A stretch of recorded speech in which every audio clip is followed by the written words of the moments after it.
नमस्कार। श्री यादे education group से मैं नीतू कौर आप सबका स्वागत करती हूँ।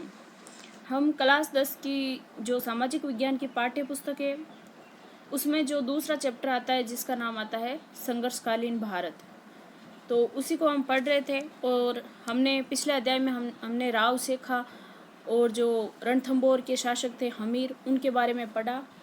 और आज हम जो मेवाड़ के महाराणा प्रताप हुए हैं, वीर शिरोमणि महाराणा प्रताप, तो उनके बारे में हम पढ़ने वाले हैं। तो इनमें जो भी मैटर दिया हुआ ये बहुत ही इम्पोर्टेंट है हर एग्ज़ाम के लिए, तो वीडियो को अंत तक ज़रूर देखिएगा। देखिए, महाराणा प्रताप से पहले पढ़ने से पहले कुछ बातें जान लेते हैं।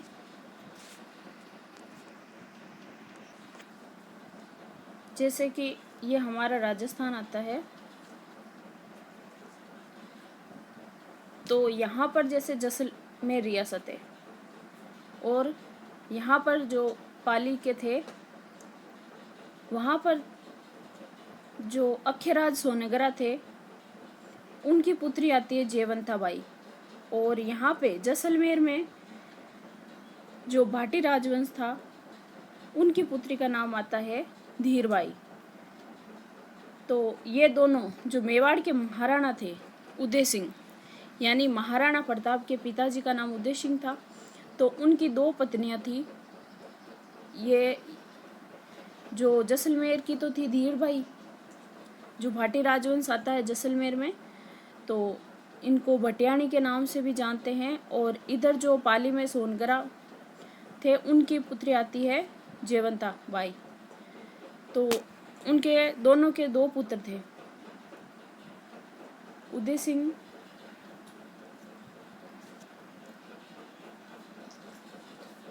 उदय सिंह, और उनके दो पत्नियां थी। एक का नाम आता है धीरबाई जो कि जैसलमेर के भाटी राजवंश की थी धीरबाई, और दूसरी का नाम आता है जो जयवंता बाई है, वो जो बड़ी रानी थी तो वो तो थी जयवंता बाई जिनके पुत्र का नाम आता है महाराणा प्रताप। और जो दूसरी रानी थी धीरबाई उनके पुत्र का नाम आता है जगमाल। तो बड़े कौन थे? बड़े थे महाराणा प्रताप और जो छोटे थे वो थे जगमाल। लेकिन जो उदय सिंह थे उन पर प्रभाव ज़्यादा किनका था? जो जैसलमेर की रानी थी धीरबाई, उनका प्रभाव ज़्यादा था। तो धीरबाई ने महाराणा उदय सिंह से कहकर अपने पुत्र जगमाल को महाराणा बनाने की अपील की। तो जब महाराणा ने अपने जीवित रहते हुए ही जो छोटा पुत्र था जगमाल उनको उत्तराधिकारी नियुक्त कर दिया था, और जो महाराणा प्रताप थे वो बड़े पुत्र थे। तो जो राजवंश हुए हैं, जो नियम चलता आ रहा था, उनके हिसाब से तो महाराणा प्रताप को ही बड़े पुत्र होने के नाते इनका ही अधिकार था शासक बनने का। लेकिन उदय सिंह ने धीरबाई के प्रभाव में आकर जगमाल को उत्तराधिकारी घोषित कर दिया था। लेकिन जब महाराणा उदय सिंह की मृत्यु होती है तो उसके बाद जगमाल वो तो उत्तराधिकारी बन गया था, यानी शासक बन गया था उधर। लेकिन गोगुंदा में महाराणा प्रताप को लोगों ने शासक नियुक्त कर दिया था क्योंकि बड़ा पुत्र यही था। और इतिहास में भी ऐसा पहली बार हुआ कि पिता ने जिसको घोषित किया था उत्तराधिकारी उसको शासक ना बनाकर जो दूसरे पुत्र थे महाराणा प्रताप उनको महाराणा घोषित किया था वहाँ की जनता ने। तो ये भी ऐसा पहली बार हुआ था। तो हम महाराणा प्रताप के बारे में पढ़ रहे हैं।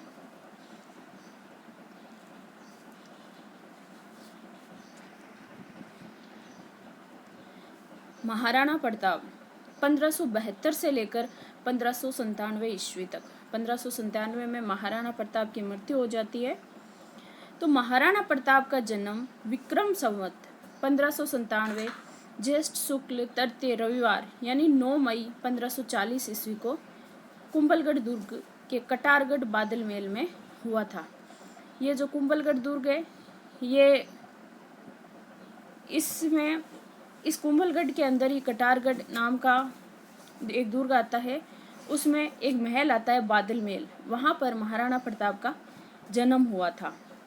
तो 1540 में तो महाराणा प्रताप का जन्म हुआ, और 1541 में जो बीकानेर के राजा थे राय सिंह, उनका जन्म हुआ, और 1542 में जो अकबर थे, इनका जन्म हुआ, और 1550 में किसका जन्म हुआ? जो मान सिंह है जयपुर के शासक, उनका जन्म हुआ। कटारगढ़ बादल महल में इनका जन्म हुआ, कुंभलगढ़ में। प्रताप महाराणा उदय सिंह का ज्येष्ठ पुत्र थे, बड़े पुत्र थे महाराणा प्रताप उदय सिंह के, और उनकी माता का नाम आता है जयवंता बाई, जो कि पाली का जो नरेश थे अख्यराज सोनगरा चौहान, उनकी पुत्री थी जयवंता बाई। महाराणा प्रताप का बचपन कुंभलगढ़ दुर्ग में ही बीता। महाराणा प्रताप का बचपन कहाँ पर बीता? कुंभलगढ़ दुर्ग में। महाराणा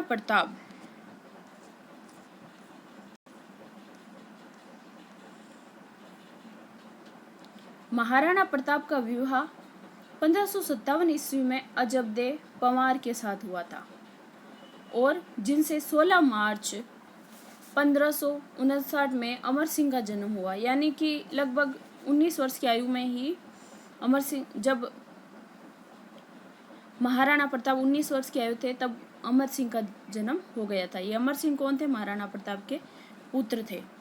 महाराणा प्रताप 32 वर्ष की उम्र के थे तब उनके पिता उदय सिंह की होली के दिन 28 फरवरी 1572 ईस्वी को गोगुंदा में मृत्यु हो गई थी। महाराणा उदय सिंह की मृत्यु कब हुई थी? होली के दिन हुई थी, 28 फरवरी 1572 ईस्वी में हुई थी। और कहाँ पर हुई थी? गोगुंदा में हुई थी। उस वक्त महाराणा प्रताप 32 वर्ष के थे। उदय सिंह का गोगुंदा में ही दाह संस्कार किया गया था। कहाँ पर? गोगुंदा में। यहाँ स्थित महादेव बावड़ी पर 28 फरवरी 1572 ईस्वी को मेवाड़ के सामंतों एवं प्रजा ने प्रताप सिंह को महाराणा के रूप में राज तिलक किया। जो मेवाड़ के सामंत थे और जो मेवाड़ की प्रजा थी, उनमें महाराणा प्रताप लोकप्रिय थे, तो इसीलिए उनको महाराणा के रूप में वहीं पर गोगुंदा में ही उनका राज तिलक कर दिया गया था। लेकिन उधर दूसरी तरफ उदय सिंह ने अपने काल में ही, जब जीवित थे उसी समय, उसने उत्तराधिकारी जगमाल को नियुक्त कर दिया था। तो उदय सिंह द्वारा नामित उत्तराधिकारी जगमाल को मेवाड़ के जो वरिष्ठ सामंतों ने अपदस्थ कर दिया था। यानी जगमाल को उत्तराधिकारी नियुक्त नहीं किया, जो मेवाड़ के सामंत थे, और मेवाड़ की प्रजा ने जगमाल को वहाँ का शासक स्वीकार नहीं किया। तो मेवाड़ में जो महाराणा प्रताप थे, उनको बचपन में कीका कहा जाता था, और ये बचपन से ही भीलों के साथ रहे थे, और जीवन में इन्होंने संघर्ष ही किया। आज हम महाराणा प्रताप को क्यों याद करते? इतिहास में अमर क्यों है महाराणा प्रताप? क्योंकि उन्होंने स्वाभिमान का रास्ता चुना। अकबर जो कि ये मान लो भारत है, तो यहाँ बंगाल से लेकर जो पाकिस्तान, अफगानिस्तान, वर्तमान का संपूर्ण क्षेत्र में उस टाइम अकबर का अधिकार था। लेकिन फिर भी अकबर छोटे से, इतने से मेवाड़ जो आता है, मेवाड़, उस पर अधिकार नहीं कर सका। बाकी जो चित्तौड़ है, जो राजस्थान के जो आसपास के राज्य थे, उनको तो अकबर ने अधिकार में कर लिया, लेकिन मेवाड़ को ही वो अधिकार में नहीं कर सका। अकबर के आंख के किरकिरे दो ही थे, जिनमें एक नाम आता है महाराणा प्रताप का, और दूसरा नाम आता है जो मारवाड़ के रावचंद्र सेन थे उनका। रावचंद्र सेन को इतिहास में इतना याद नहीं किया जाता है जितना कि हम महाराणा प्रताप को याद करते हैं। लेकिन राव चंद्र सेन भी महाराणा प्रताप के अग्रदूत माने जाते हैं। उन्होंने भी अकबर की अधीनता स्वीकार नहीं की थी, उन्होंने भी संघर्ष किया था। लेकिन राव चंद्र सेन को हम भूला बिसरा शासक के नाम से भी जानते हैं, क्योंकि उनके बारे में हमें इतिहास में इतना पढ़ने को नहीं मिलता है। इसीलिए तो इतना उस समय जो अकबर थे, इन सब का स्वामी होते हुए भी वो छोटे से मेवाड़ पर अधिकार नहीं कर सका, क्योंकि महाराणा प्रताप ने संघर्ष का रास्ता चुना। अगर वो चाहते थे तो उनको सिर्फ इतना ही कहना था कि मैं अकबर के अधीन हूँ, उनसे ना तो उनका राज्य छीना जाता और ना ही उनको कोई गुलाम रखा। बस यही था कि मेवाड़ अकबर के अधीन है। लेकिन उन्होंने इसे नहीं चुना और अपनी स्वतंत्रता के लिए जीवन भर संघर्ष रहते रहे। उन्होंने जीवन भर संघर्ष किया, उन्होंने घास फूस की रोटियां खाई, उन्होंने आराम का समय था उनको त्याग दिया था। वो आराम कर सकते थे, आराम से अपनी जीवन व्यतीत कर सकते थे, लेकिन उन्होंने संघर्ष का रास्ता चुना। इसीलिए हम इतिहास में आज उनको इतना महत्व देते हैं। राजस्थान में 4-5 शासक ऐसे हैं जिनको हम जो टॉप में आते हैं, बहुत ही महत्वपूर्ण शासक हुए हैं, अपनी स्वाधीनता के लिए जाने जाते हैं।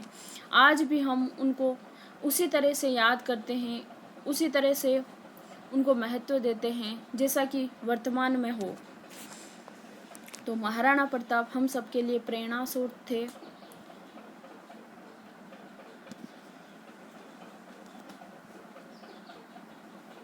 महाराणा प्रताप, आगे पढ़ रहे हैं हम।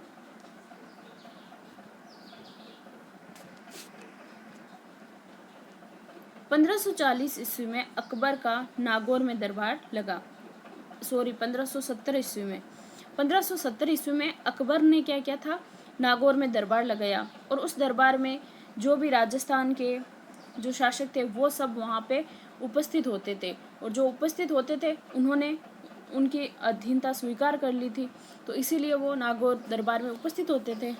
तो अकबर का नागौर में दरबार लगा, जिसमें मेवाड़ के अलावा अधिकतर राजपूतों ने अकबर की अधीनता स्वीकार कर ली। एक मेवाड़ ही ऐसा राज्य था जो अकबर की अधीनता स्वीकार नहीं किया।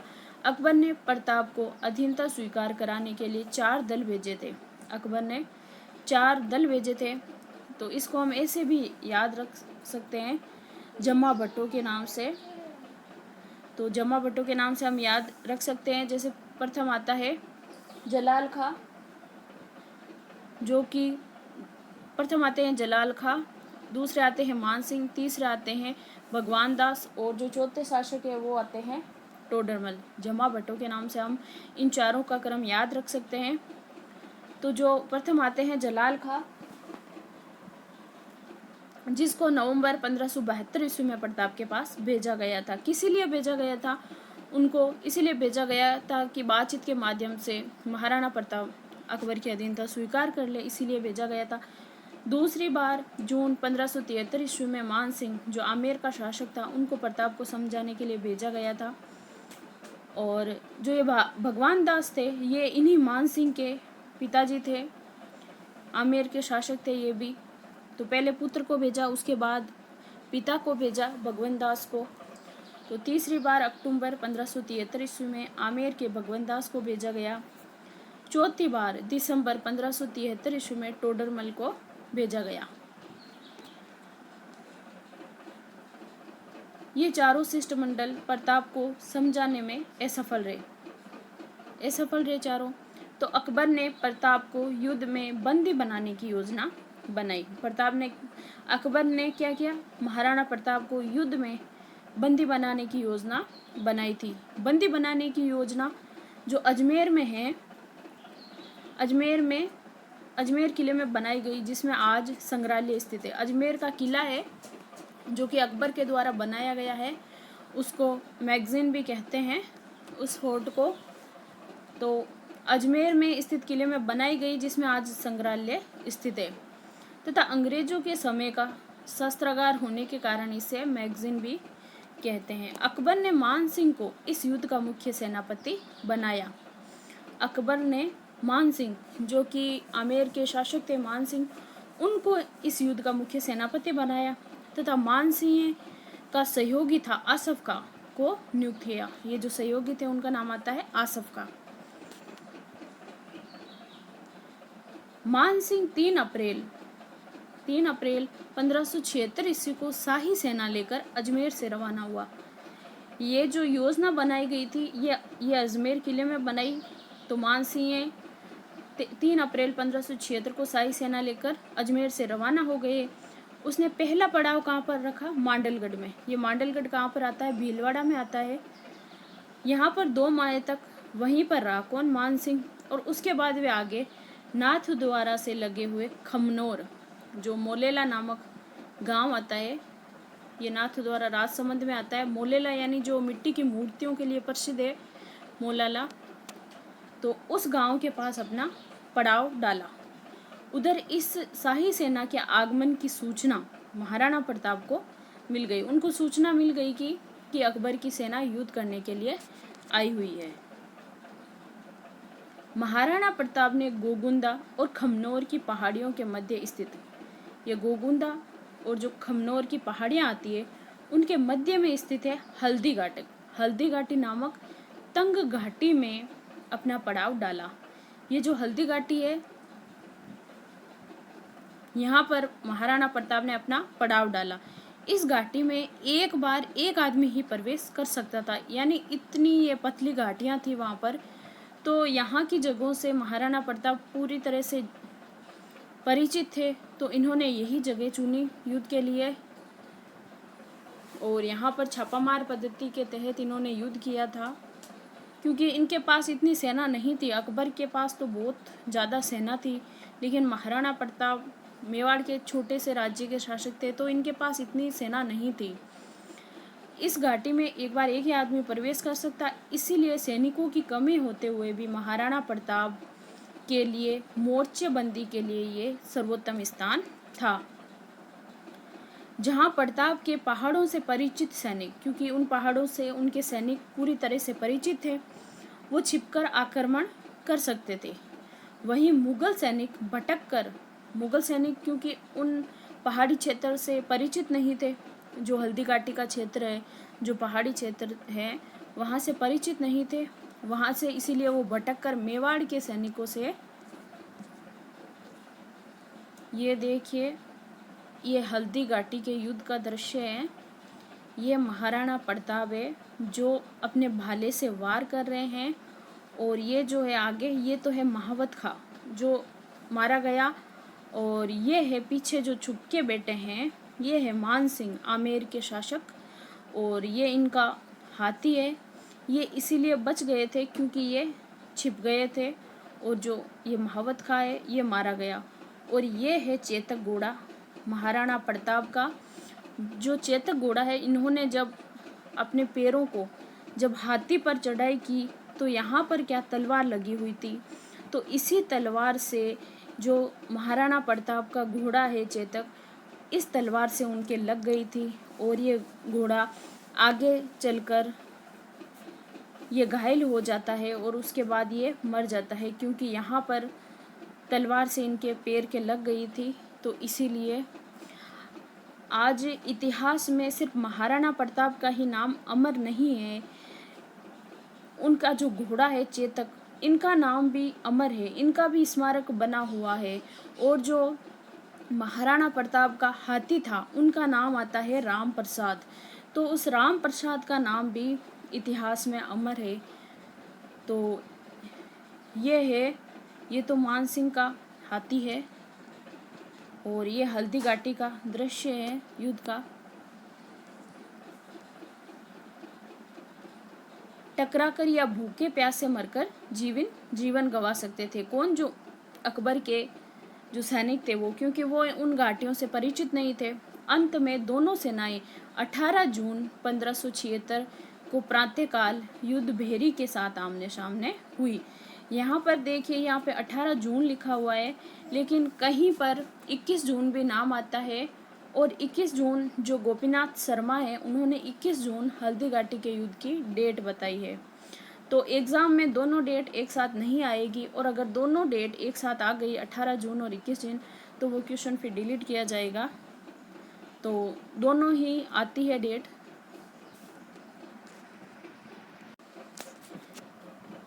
राजपूतों ने मुगलों पर पहला बार इतना आक्रामक किया कि मुगल सैनिक चारों ओर जान बचाकर भागे। इस प्रथम चरण के युद्ध में हकीम कासूर का नेतृत्व सफल रहा। ये जो हकीम कासूर थे, इन्होंने जो नेतृत्व किया था वो सफल रहा।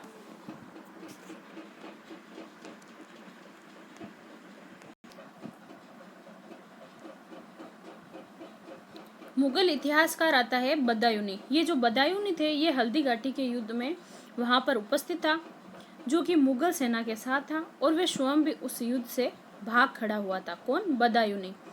मुगलों की आरक्षित फौज के प्रभारी मेहतर खां, जो ये मुगल सेनापति था, जिसका नाम आता है मेहतर खां, जब ये मुगल सेना हार के भाग रही थी, महाराणा प्रताप की सेना के डर से भाग रही थी, तो ये जो मेहतर खां थे, इन्होंने ये झूठी अफवाह फैला दी कि अकबर खुद शाही सेना लेकर आ रहे हैं। तो इससे सेना में वापस जोश भर गया, और जो सेना थी वो वापस युद्ध करने के लिए तैयार हो गई। एक बार तो ये भाग गई थी, तो मेहतर खां के झूठी अफवाह की वजह से ये वापस युद्ध करने लगी थी। तो ये अफवाह फैला दी कि बादशाह अकबर स्वयं शाही सेना लेकर आ रहे थे। अकबर के सहयोग की बात सुनकर मुगल सेना की हिम्मत बंधी और वो पुनः युद्ध के लिए तत्पर होकर आगे बढ़ी। राजपूत भी पहले मोर्चे में सफल होने के बाद बनास नदी के किनारे वाले मैदान में, जिसे रक्तताल कहते हैं, वहां पर आ गए थे। ये जो युद्ध हुआ था हल्दीघाटी का, ये रक्ततलाई नामक स्थान पर हुआ था। तो उस समय मुगलों की शाही सेना ने प्रताप को चारों ओर से घेर लिया। जो मुगलों की शाही सेना थी, उन्होंने प्रताप को चारों तरफ से घेर लिया था। बड़ी सादरी का झाला मन्ना सेना को चीरते हुए राणा के पास पहुंचा और महाराणा से निवेदन किया कि आप राज चिन्ह उतार कर मुझे दे दीजिए। ये कौन आता है? जो झाला है, झाला मन्ना आते थे। उन्होंने महाराणा प्रताप से आग्रह किया था, क्योंकि वो चारों तरफ से मुगल सेना से घिर गए थे, तो उन्होंने आग्रह किया था कि आप जो ये राज चिन्ह है, ये उतार कर मुझे दे दीजिए, ताकि जो मुगल सेना है वो मुझे ही महाराणा प्रताप समझे और आप यहाँ से सुरक्षित बाहर निकल जाइए। तो ऐसा करने वाले जो ये झाला आते हैं, झाला मन्ना, तो राज चिन्ह उतार कर मुझे दे दीजिए और आप इस समय युद्ध के मैदान से चले जाइए, इसी में मेवाड़ की भलाई है। चेतक के घायल होने की स्थिति को देखकर राणा ने वैसा ही किया, क्योंकि चेतक के पैर में लग गई थी, इसीलिए वो घायल हो गया था, घायल होने वाला था, तो इसीलिए महाराणा प्रताप ने ऐसा किया। तो राजचिन्ह के बदलते ही सैकड़ों तलवारें झाला मन्ना पर टूट पड़ी। यानी जब राजचिन्ह बदल लिया था, तो शाही सेना को, यानी कि मुगल जो सैनिक थे, उनको लगा कि यही महाराणा प्रताप है। तो झाला मन्ना पर जो सैनिक थे वो सब टूट पड़े और झाला मन्ना इन प्रहारों का भरपूर सामना करते हुए वीर गति को प्राप्त हो गए।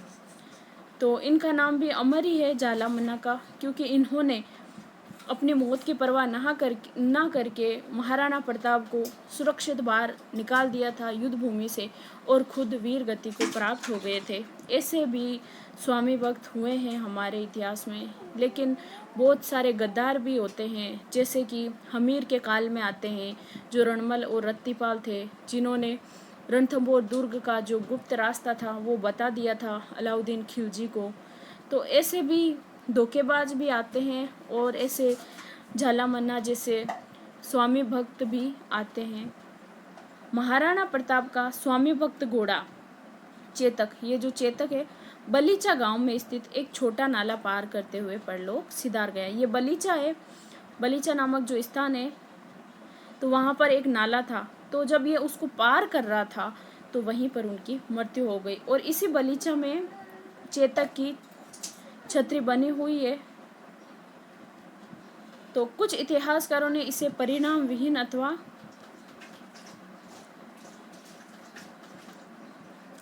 अनिर्णित युद्ध की संख्या दी, क्योंकि हल्दी घाटी के जो युद्ध में इसमें अकबर तो कभी जीत नहीं सका और महाराणा प्रताप कभी हार नहीं सका। लेकिन अनेक इतिहासकारों की मान्यता है कि हल्दी घाटी युद्ध में प्रताप पराजित हुआ, लेकिन ऐसा नहीं था। क्योंकि अब देखिए, पराजय के निम्न कारण बताए जाते हैं। जैसा कि प्रताप ने परंपरागत युद्ध शैली अपनाई, वही जो छापामार युद्ध पद्धति थी। प्रताप यदि घाटी और दर्रे के मध्य प्रताप ने परंपरागत युद्ध पद्धति अपनाई। यदि घाटी और दर्रे के मध्य अपनी सेना को बिखेरे रखता और मात्र सेना की प्रतीक्षा करता, जिससे वह उन्हें संकरे क्षेत्र में घेर कर पराजित कर सकता था। लेकिन महाराणा प्रताप ने ऐसा नहीं किया, क्योंकि वो खुद तो महाराणा प्रताप और उनके जो सैनिक थे वो तो उन घाटियों से परिचित थे। वो नहीं चाहते थे कि धोखे से मुगलों के सैनिकों की हत्या की जाए। उन्होंने कौन सा जो रक्ततलाई नाम का स्थान है, जो मैदान का खुला क्षेत्र है, वहाँ पर आमने सामने की लड़ाई लड़ी। तो महाराणा प्रताप ने धोखे से शत्रुओं को नहीं मारा। तो पहला कारण तो यही आता है। और महाराणा प्रताप के बारे में एक बार यही मिलता है कि जो मानसिंह थे वो एक बार जंगल में गए थे शिकार करने के लिए, और महाराणा प्रताप को ये पता चला कि महाराणा जो मानसिंह है और उनके कुछ सैनिक है अकेले हैं, तो हम उनको धोखे से मार सकते हैं। लेकिन महाराणा प्रताप ने ऐसा नहीं किया। इन्होंने उनके सैनिकों की बात नहीं मानी और धोखे से मानसिंह को नहीं मारा, और उन्होंने यही कहा कि युद्ध तो आमने सामने ही होगा, धोखे से किसी पर वार नहीं करेंगे। और महाराणा प्रताप के बारे में ये भी सुनने को मिलता है कि जो महाराणा प्रताप थे और उनका पुत्र आता है अमर सिंह। महाराणा प्रताप के पुत्र का नाम अमर सिंह था। तो एक बार जब बैरम खां का पुत्र था, जो ये रहीम खान खाना आता है, तो वो अकबर के कहने पर जब महाराणा प्रताप से युद्ध करने के लिए आया था, तो उनके जो पत्नी और बच्चे बेटियां सब थी, से परिवार था, तो वो कहीं पर डेरे डाला हुआ था। तो जो रहीम खान खाना है वो उस समय नहीं थे। तो जो अमर सिंह थे महाराणा प्रताप के पुत्र, उन्होंने उनकी बहू बेटियों को लेकर मेवाड़ आ गए थे। और महाराणा प्रताप के सामने जब लाए तो महाराणा प्रताप ने बहुत ही गुस्सा हुए थे अमर सिंह पर, और उन्होंने उन जो रहीम खान खाना की पत्नी और बहू बेटियां, उनकी जो बेटी थी, उनको सम्मान के साथ उनके घर पर वापस पहुंचाया। तो इसीलिए जब रहीम खान खाना को इस बात का पता चला, तो उन्होंने महाराणा प्रताप के विरुद्ध में युद्ध नहीं किया था और कहा कि मैं ऐसे इंसान से कैसे युद्ध करूं, जिन्होंने मेरी पत्नी मेरी बच्ची को सम्मानपूर्वक इज्जत के साथ वापस मुझे सौंप दिया। मैं उसके विरोध में युद्ध नहीं कर सका। तो ऐसे महान थे हमारे महाराणा प्रताप। तो इसीलिए आज इतिहास उनको याद करता है, इसीलिए हम गर्व से उनका नाम लेते हैं। जब हम महाराणा प्रताप के बारे में पढ़ते हैं तो गर्व से हम कहते हैं कि ये हमारे वंशज थे। ऐसे थे हमारे महाराणा प्रताप, वीर शिरोमणि महाराणा प्रताप, जिनको इतिहास अमर रखेगा।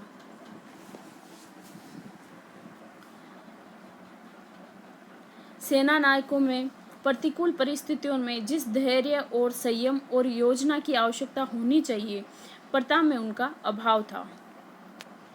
मुगल सेना पहाड़ी क्षेत्र में और मेवाड़ सेना मैदान में लड़ने में ज़्यादा सक्षम नहीं थी। यानी ये जो मुगल सेना है ये तो पहाड़ी क्षेत्रों में नहीं लड़ सकती थी, और जो मेवाड़ सेना थी ये मैदान में लड़ने में ज़्यादा सक्षम नहीं थी, क्योंकि ये तो घाटी क्षेत्र में ही लड़ सकती थी। मुगल सेना पीछे हटने लगी। प्रताप की सेना उनका पीछा करते हुए बादशाह बाग मैदान में पहुंच गई। परिणाम प्रताप के प्रतिकूल रहे। प्रताप का पहाड़ी क्षेत्र में हाथियों को काम में लेना उचित सैन्य निर्णय नहीं था। यानी जो प्रताप ने पहाड़ी क्षेत्र में जो उनके हाथी थे उनको काम में लिया था, तो ये सैन्य निर्णय नहीं था। युद्ध के अंतिम पड़ाव पर प्रताप की हाथी सेना का मानसिंह के हाथी पर वार करना आत्मघाती सिद्ध हुआ, क्योंकि जब उन्होंने मानसिंह पर वार किया था तो उस टाइम चेतक का घोड़ा, जो चेतक थे महाराणा प्रताप के घोड़ा, उनके पैर के लग गई थी तलवार की। प्रताप ने अपनी 2 सशक्त सैनिक टुकड़ियों को एक साथ युद्ध में झोंक दिया और निर्णायक दौरे के लिए सैनिक दस्ता नहीं रखा। हल्दी घाटी के युद्ध के बाद जो संघर्ष हुआ उसके बारे में पढ़ रहे हैं। जैसा कि हल्दी घाटी के युद्ध के बाद मुगल सेना कुछ समय तक गोगुंदा में रही। कहाँ पर रही? गोगुंदा में। लेकिन रसद सामग्री के अभाव में सेना वापस लौट गई। प्रताप ने कुंभलगढ़ को अपनी नई राजधानी बनाई। प्रताप ने क्या किया? ये जो कुंभलगढ़ था जहाँ पर प्रताप का जन्म हुआ था, उन्हीं को अपनी नई राजधानी बनवाकर नई छापामार युद्ध पद्धति अपनाई। कौन सी युद्ध पद्धति? छापामार। छापामार युद्ध पद्धति मतलब अचानक से आक्रमण करते और फिर वापस जाकर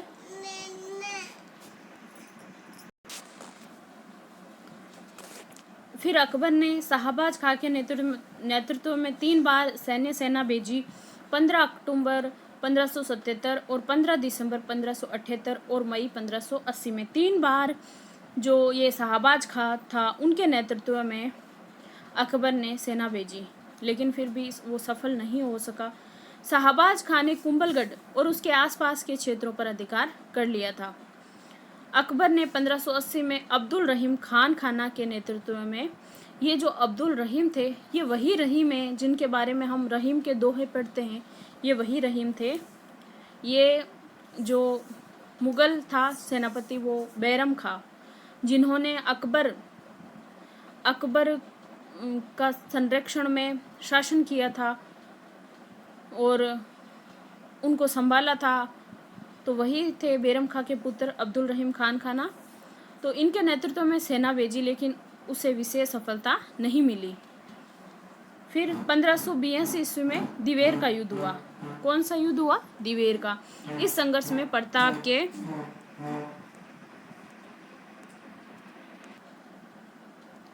ये देखिए महाराणा प्रताप की समाधि बनी हुई है बांडोली में, बांडोली चावड़ में महाराणा प्रताप की समाधि बनी हुई है। ये 8 खंभों की छतरी है। ये देखिए 1 2 3 4 5 6 7 8 खंभों की छतरी है। कहाँ पर है? बांडोली में है। चावंड जो कि महाराणा प्रताप की नई राजधानी थी, तो ये उनकी समाधि है। पुत्र अमर सिंह ने शाही सेना पर धावा बोले और विजय रहा। जो दिवेर का युद्ध हुआ था उसमें अमर सिंह ने शाही सेना पर धावा बोला और विजय रहा। उसके बाद कुंभलगढ़ पर भी अधिकार कर लिया। प्रताप की गतिविधियों को रोकने के लिए अकबर ने ये जो जगन्नाथ कछवा थे उनके नेतृत्व में फिर सेना भेजी। प्रताप पुणे पहाड़ियों में चले गए। 1885 के बाद अकबर उत्तर पश्चिमी सीमा पर व्यस्त हो गया। 1885 के बाद अकबर ने फिर महाराणा प्रताप के विरुद्ध कोई भी सेना भेजना उचित नहीं समझा, यानी ये जो उत्तर पश्चिम की सीमा थी यहाँ पर व्यस्त हो गया। उसके बाद महाराणा प्रताप के विरुद्ध इन्होंने सेना नहीं भेजी थी, अतः मेवाड़ की ओर कोई सेना नहीं भेजी।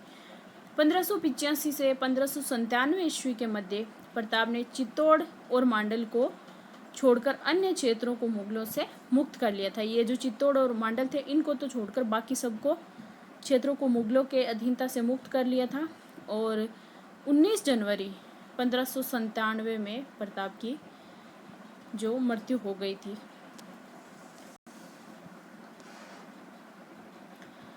जब प्रताप की मृत्यु का समाचार अकबर के कानों तक पहुंचा तो उसे भी बड़ा दुख हुआ।